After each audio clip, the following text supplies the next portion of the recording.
This is the Blood Red podcast from the Liverpool Echo. Hello and welcome to the Liverpool Blood Red podcast. Today I'm your host Connor Dunn and I'm joined by three wonderful journalists. Two of them young, one of them almost young. We'll start with almost young so far. Paul Gorst, how are you? Yeah, very well, thanks Connor. Yeah, glad Good. to be back in the office and cracking on. Good. And Matt Addison, how are you? Yeah, very good. Ready to discuss another Liverpool win. So all good. Absolutely exciting. And Caoimhe O'Neill. I was just keeping my head down for the almost young, hoping that it was Paul you meant, not me. I was like, just don't say anything. How are you? Good, yeah, thanks. Good. I'm very well too. Thanks everyone for asking. Anyway, You've had a nice week skiing. I had a week off just in Birkenhead, so not quite compatible, but we live the dream, don't we? yeah, we're getting there. Anyway, the team that is living the dream is Yes. Liverpool Football Club. And once again, they won. What a shock. No, but it was quite hard fought. Paul Gorst, you were at the London Stadium, well not London Stadium, sorry, Tottenham's new stadium in London to see the 1-0 victory. What did you make of it? Liverpool thought they deserved their first half. Spurs were Mourinho sprung a bit of a surprise, didn't he, with Japhet Tanganga, I think is how you pronounce it, making his Premier League debut, slotted into the back to make it a back five, and Spurs really went past the halfway line, didn't put any pressure on Liverpool, didn't press them high or anything like that, content to let the back four have it. And as such, Liverpool ran up a nearly 75% possession in the first half, which included the winning goal. Second half, Spurs had a little bit of a go, probably should have scored, shouldn't he, with Lo Celso or Son. Both had great chances and missed. Liverpool rode the luck a little bit in the last 15 minutes, shall we say, but I thought on balance they deserved to win. They had two huge chances early on. Tanganga was responsible for keeping it 0-0. But yeah, I mean, it's a sign of the times Liverpool can go to Spurs, barely get out of second gear and come away with the 3 points, and you're shrugging and thinking who's next, because it's just a bit of a routine win in a strange way. And that sounds strange when you think Liverpool were testing a Champions League final against the same team 6 months ago. Both teams look as if they're going in opposite directions. Jose Mourinho's replaced Pochettino, and there's a complete different style of play for them now that he seems to be trying to embed. But I thought Liverpool were probably worth 3 points. Matt, do you think this was a case of Liverpool not getting out of second gear and recording a routine win, or do you think this, as some people have suggested, a Spurs and Mourinho masterclass in defence and how they're going to try and just nick it at the end? I don't think you can call it a masterclass, to be honest. I just think Liverpool did generally dominate the play. I think the chances that Spurs created, it wasn't really good stuff from Tottenham to create those chances. It was more, Joe Gomez gave the ball away a little bit sloppily at times, and there was a few different errors. So I think, look, nobody should have been massively surprised the way that Jose Mourinho sets up, because we've all seen him so many times before against Liverpool and against other teams. But at the same time, I thought, as every single week, really, you just thought at some point Liverpool will get the job done. They're not likely to concede, even though there was a couple of chances where they could have done so. And I thought generally, Liverpool have got almost twice as many points, maybe twice as many points as Tottenham so far this season in the Premier League. And I thought, apart from one or two scary moments where Tottenham did create things, I thought generally Liverpool sort of showed that there is such a huge difference. And as Paul says, it's only a few months since these two were the top two teams in Europe contesting for a Champions League final, and just so much has happened since then. Yeah, absolutely. Caoimhe, what did you make of Spurs? And how good were they? Do you think, as Mourinho said afterwards, the only way that Tottenham were ever going to win it was to sit back, take all the pressure, defend, and just try and steal a couple of goals at the end? And to be fair, they did have their chances. Well, the tactic Mourinho probably made most famous, isn't it? Parking the bus. He's done it for so long, for so many top clubs in Europe. But it just felt like, I don't know, they were just so resigned to play in that back six. I thought, the games where Spurs have had chances against Liverpool in the past are the games where they've come forward and played that, attack and Pochettino football. But that was absent, obviously. So Liverpool, I think, just knew that. And then, obviously, once we got the goal, then Spurs had to sort of come forward. And there was then some openings. And I feel like Liverpool probably should have done better going forward when there was some gaps in play. But I think this was the one game I was thinking, everyone was like, oh, Sheffield United, Wolves, don't mind drawing them. Even Leicester, people were saying. But I knew, win all them games and you can drop points here and it's okay. But to get 3 is just just massive for Liverpool. I think, thinking the lads have both mentioned the Champions League final, you think Spurs are eventually going to get some form of revenge. Even a draw would have been, a little slither of it for them. But for Liverpool to win, and so coolly, and by a scoreline which has now become, synonymous with champions, really. It's the one scoreline where if you win that way, then we see Man City winning 6-1, absolutely obliterating Aston Villa. Liverpool don't necessarily need to do that in every game. They just need to win the games. And how do you win your games? Just by a goal, really, isn't it? So I was really impressed with Liverpool, and just shocked how teams keep missing these big opportunities against us. Like, Lo Celso almost hits that too well, doesn't he? If he gets a slight nick, it goes in. I just think Liverpool are a team now, but they've just got something else about them. It's like a feeling, and I feel like that sort of affects the opposition and has done all season. Yeah, absolutely. Fair enough. Henderson and Virgil van Dijk looked really pissed off at the end of the game, to be honest, when they were coming off the field. They looked like they'd almost lost. Do you think they had a right to be? No, not really. I think these are the standards that Liverpool are setting now, and every time we speak to the players in the mix zone after the game, doesn't matter who it is, they always seem to say the same thing, that they're never really satisfied with what they've done so far. And you can say that's fair enough, because ultimately if they don't win this title, then all this will have been for nothing other than an half decent half season DVD in a few years. So you can see why they do say that there is room for improvements, and they are towing the party line. But for us watching it from the outside looking in, it's like where and how does this Liverpool team improve? I think if you go to Tottenham and you win 1-0 and you come away with the points, you've got to be satisfied with that, no matter how it's done or how it's been achieved. Okay, Henderson is setting the standards, and that is what all the players are adhering to, and they're not kind of letting their energy levels or performance levels drop or dip. But you can't really grumble, can you? I mean, I get where Henderson's coming from to an extent, but to be particularly frustrated at full time's probably the wrong emotion for me. But it doesn't matter, does it? Liverpool have got another big 3 points en route to the title, and on they go. Yeah, no, fair enough. I mean, one person who certainly did set the standard during the game, Matt, was Wijnaldum. There's been a little bit of chatter today from former Everton player Andy Gray turned terrible pundit Andy Gray, that Jack Grealish is a better player than Wijnaldum, would walk into Liverpool's team. Talk to me about his performance against Tottenham and tell me why that is absolute rubbish. Yeah, I mean, clearly it's absolute nonsense. I mean, anybody who's watched Liverpool over the last few months will know just how good Wijnaldum is, and I think it's massively important that he gets his contract situation sorted, and Liverpool can keep him for the next few seasons as well. So yeah, I mean, where do you even begin with that claim? I thought Wijnaldum was brilliant against Tottenham. I think sometimes if you're not in the ground, you maybe don't appreciate quite how good he is, just because of the running and the movement that he makes, and the way that he holds onto the ball. The technique that he's got there is just, I've not seen anybody keep hold of the ball quite the way that he does. But I mean, against Tottenham over the weekend, I don't think that was the case, that you had to be there to see that. I think it was plainly obvious to everyone apart from Andy Gray, it seems. So yeah, I wrote the story before. The quotes that he said they're sort of typically controversial, typically Andy Gray, and just absolutely not at all true. Yeah, fair enough. Another player that I want to talk about, and it seems quite fitting that I should talk to him about you, Caoimhe O'Neill, the year of Roberto Firmino. Yes. Unreal. I mean, I sort of said that as a passing kind of joke. And I know other people, Theo wrote an article, which you'll want me to mention in August, saying this was he wrote year, but I think he meant season. So I'll let him off with that. But yeah, just phenomenal again. I think sometimes Firmino can be a player who is more frustrating than Mane and Salah to watch, because I don't know, he does do so much, like digging out the ball and running back and helping defend, and that's like why he's such a great player and so important to this Liverpool team.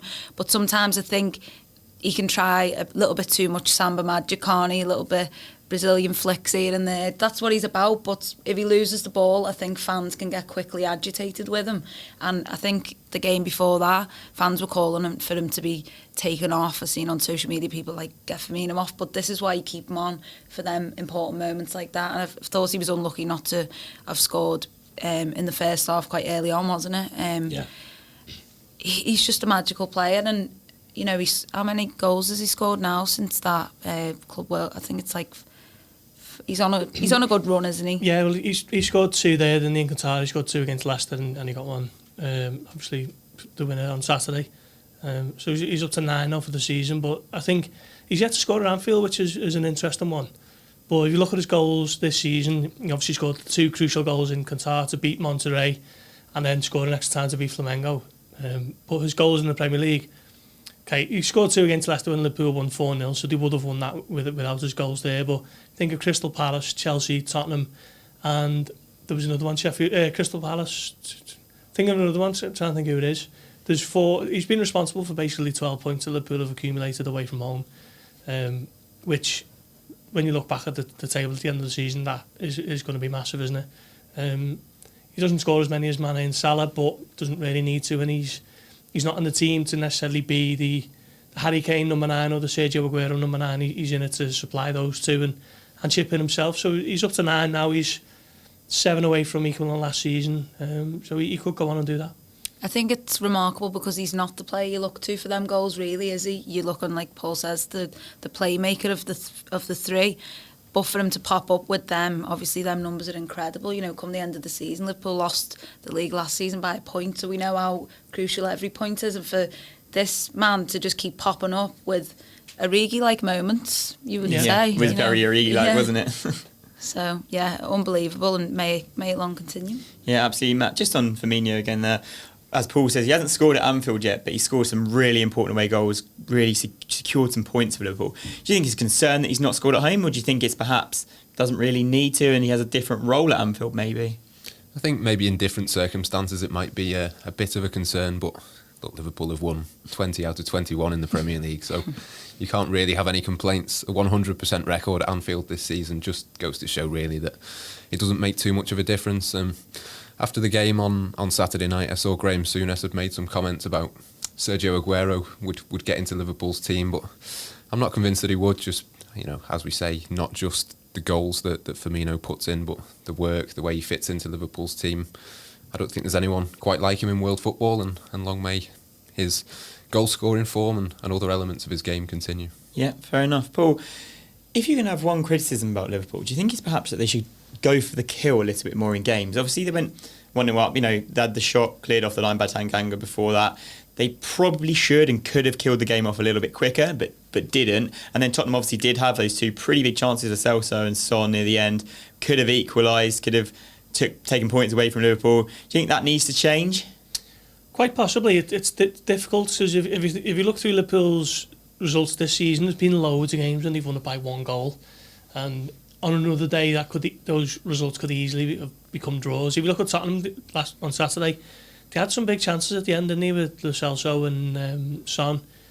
Aurier had a decent strike that was well saved by Alisson. I think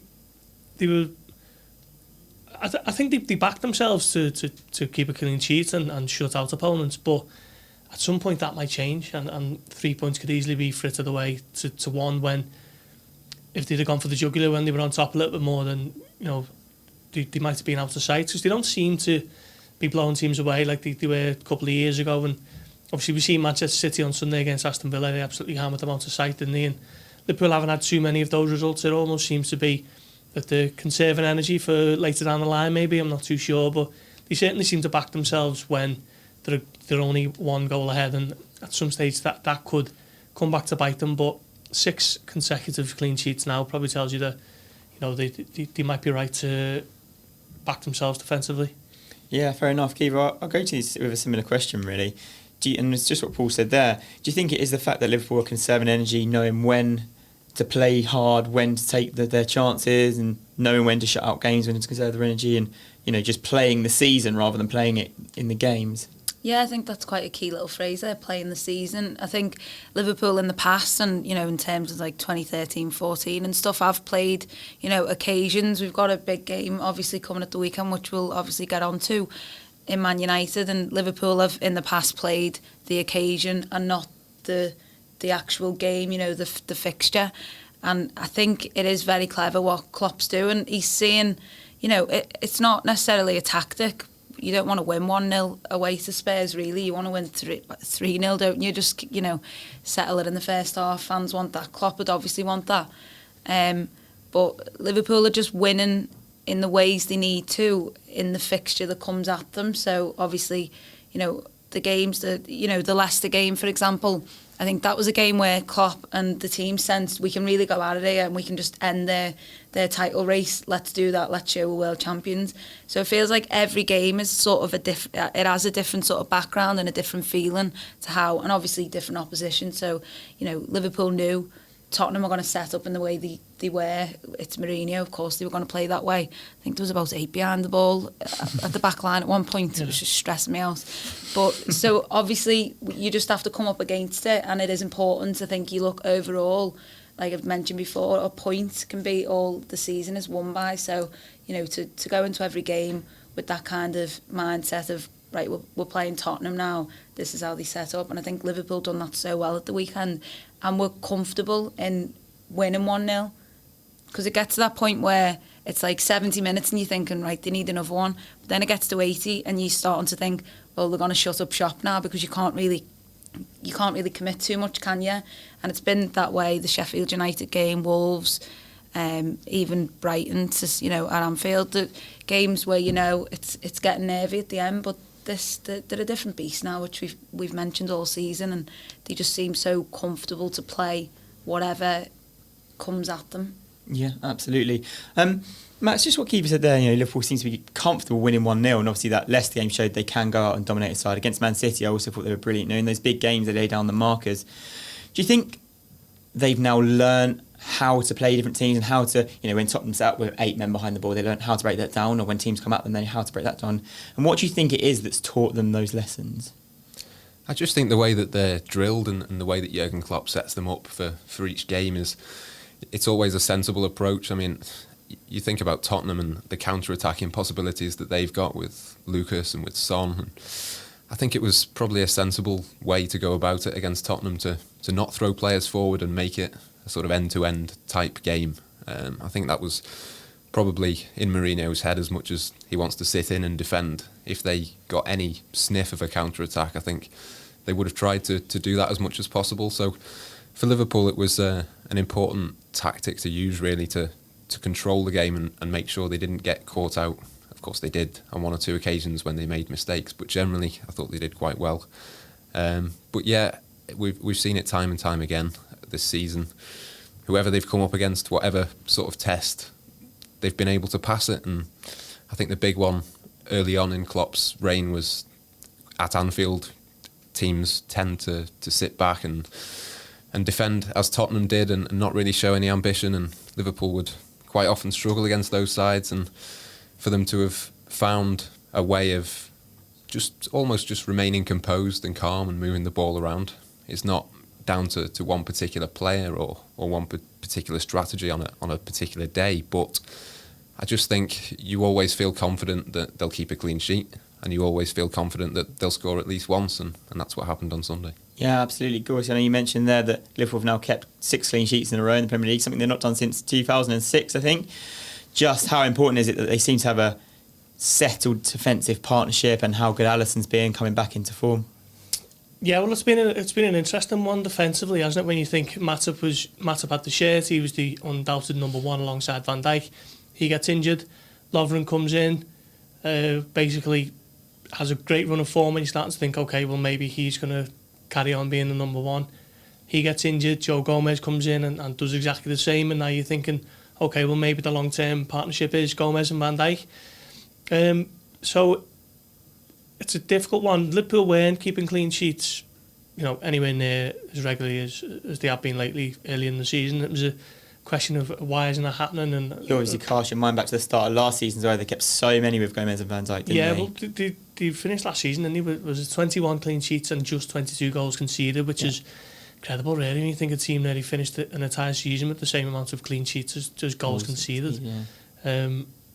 And that largely was, obviously, Matip come in, didn't he, the second half of the season? He was fantastic. He's back in training now. He could be approaching somewhere near the bench for the weekend, but I don't think Joe Gomez deserves to lose his spot right away. I think if if Gomez does, then what's the incentive for these players? Play well and you're still getting launched out as soon as the number ones come back into the fold, the setup. Yeah.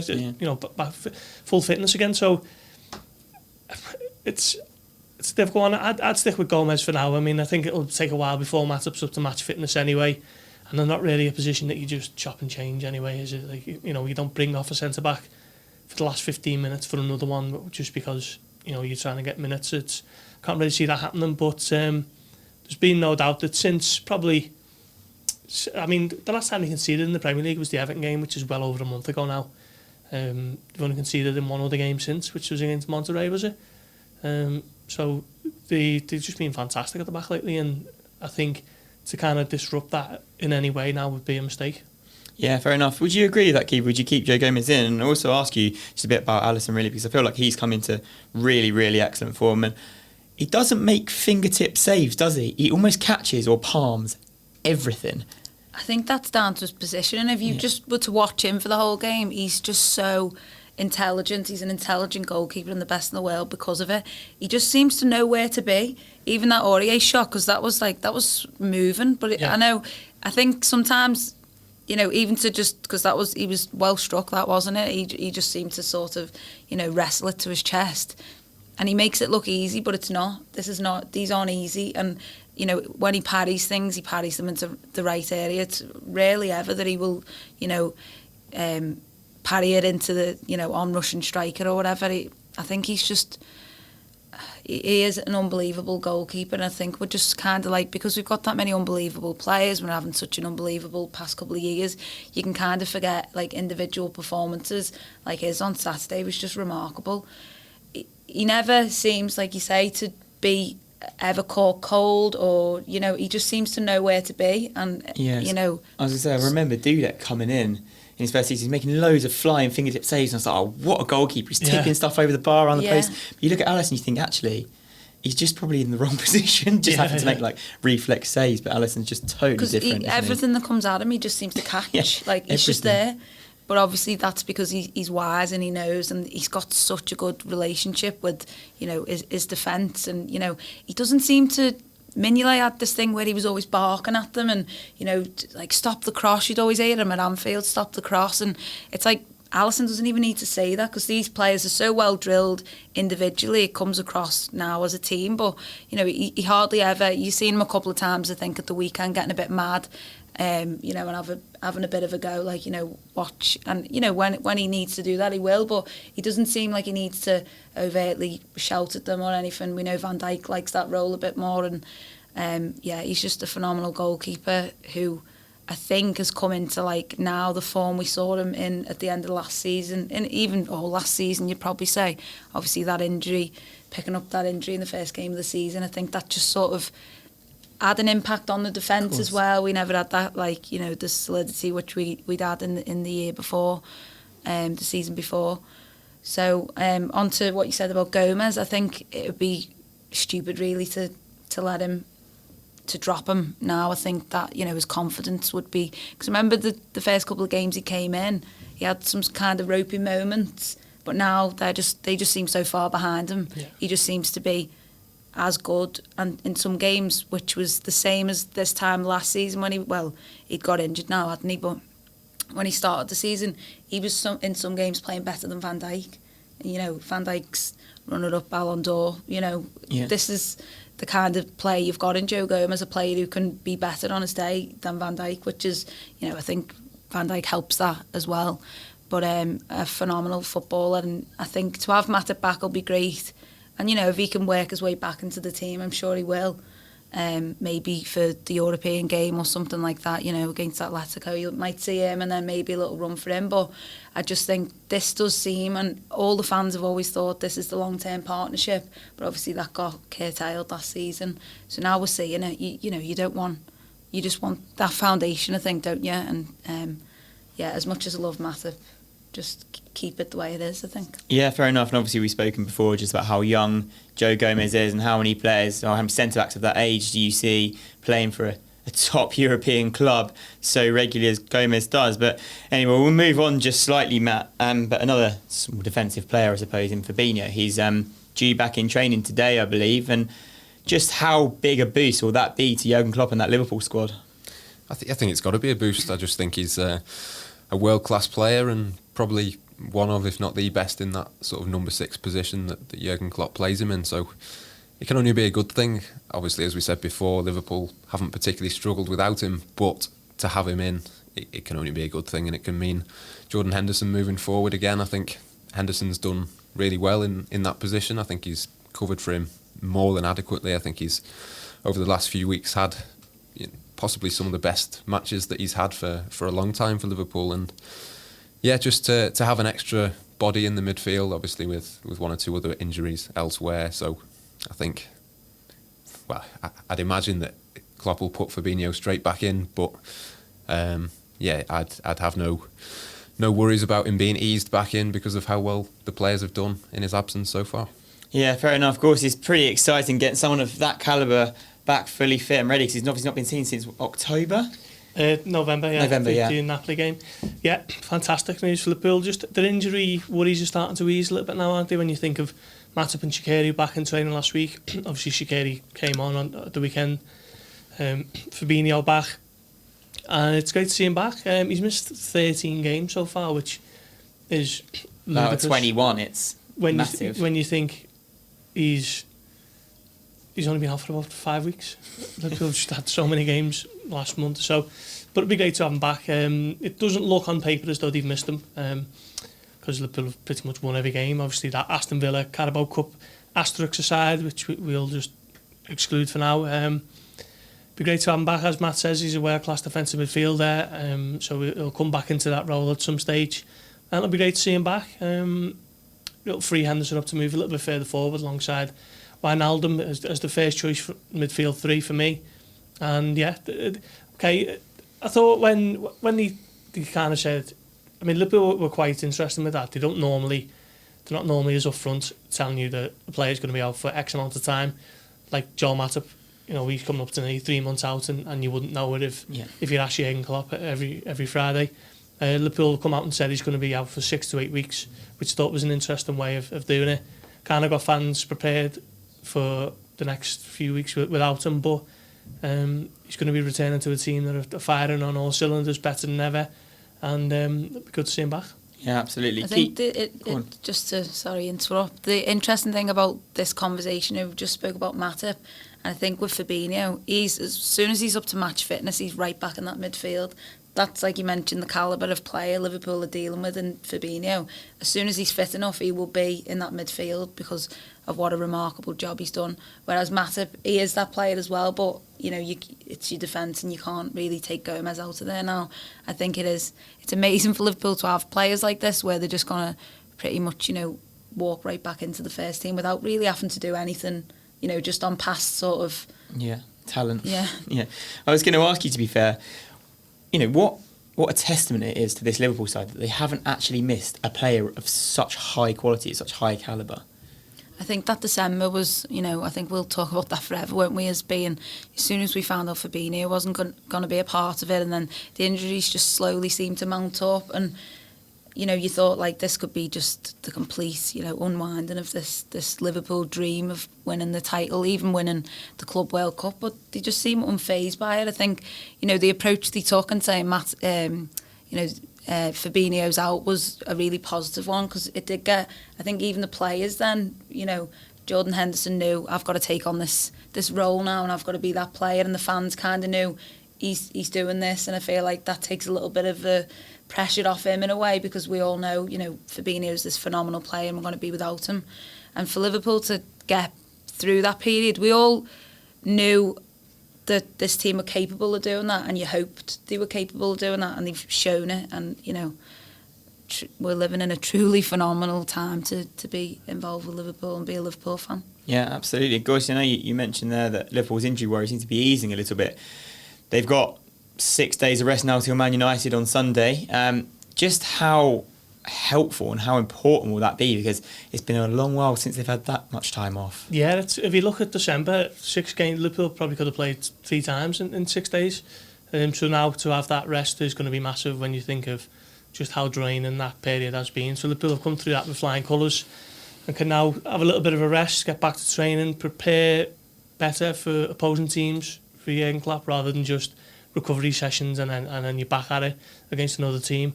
So I think that'll be helpful, particularly against a team like United, where the only team to take points off Liverpool this season, aren't they? And they, you know, we can all kind of make fun, if you like, about United's predicament at the moment.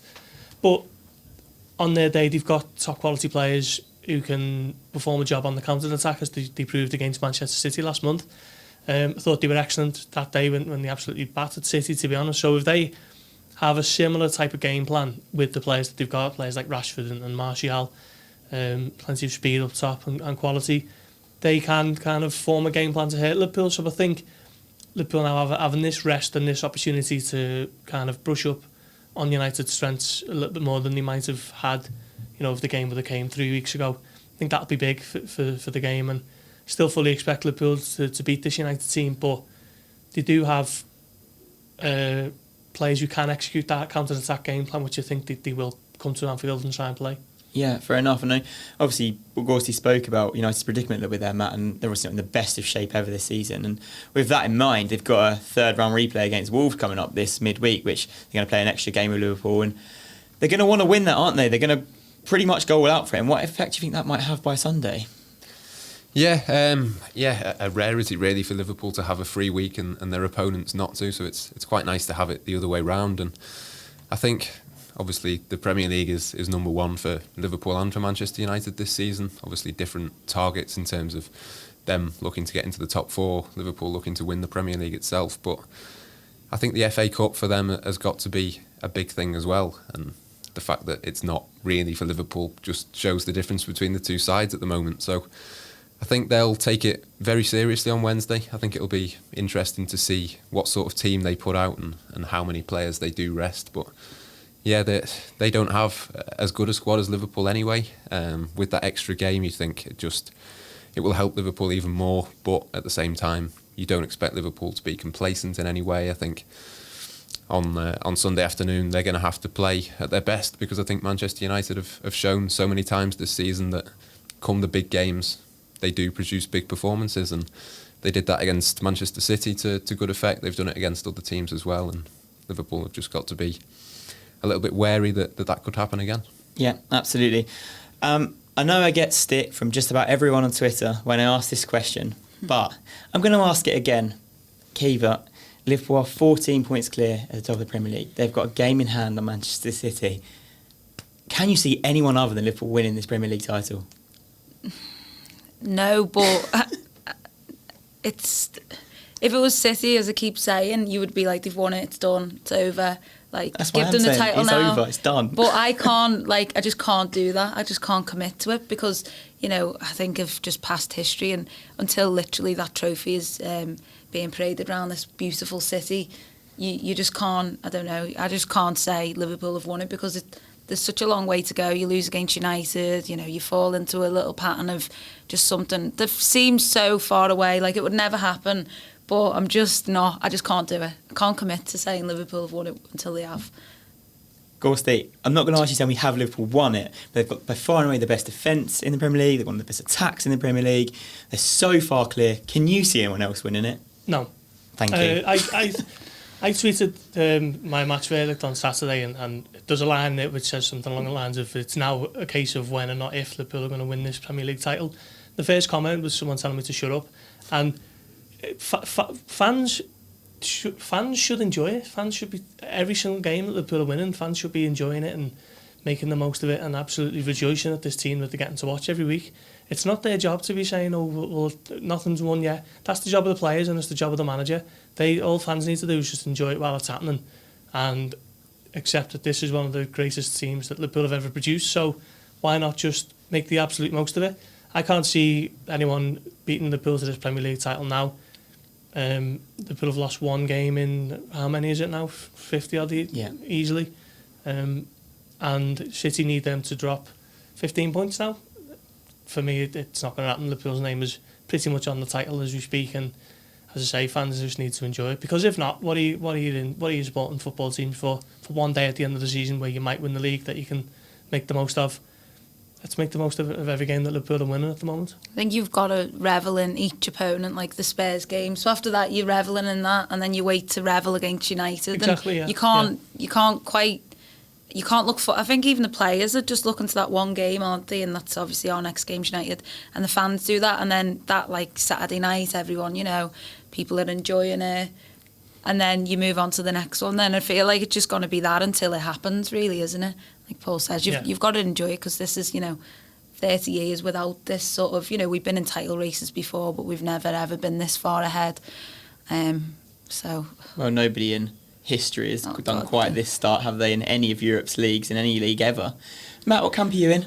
Yeah, for me, I've said it a couple of weeks ago now, I think it's finished. I think it is a matter of when rather than if Liverpool pick up the title. And I said on last week's podcast that I think they're going to break the record for the number of points. I think they are going to get over 100. I think if the maximum they can get at the moment is 112, so there's more than enough room for them to drop a couple of points in a couple of games here and there. And you don't want to get too carried away and start thinking about that too soon. But no, I mean, look, if it wasn't Liverpool, everybody would say it was done. Manchester City weren't this far ahead, I don't think, a couple of seasons ago, and they're widely regarded as being the best Premier League side there ever was, and they reached 100 points. So, look, if they can do it, so can Liverpool. And I don't think you should get any stick for asking this question, because it's sort of like when you go to the match and after in pubs or whatever, that's all you hear fans saying, is it done? Have we done it? They're asking each other, wanting each other to answer it, like, have we done it? Like, I was asking my granddad at the weekend, do you think it's done, Grand? Getting his drunken perspective. I think you just want someone to say it is, but I'm not that person to say.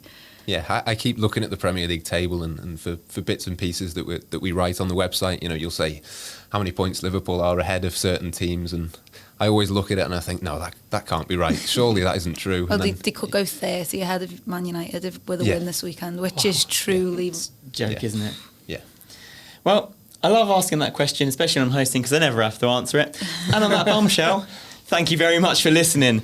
I've been Connor Dunn. This has been your wonderful Blood Red podcast team. Join us on Friday. We'll be discussing Man United in full. Thank you very much.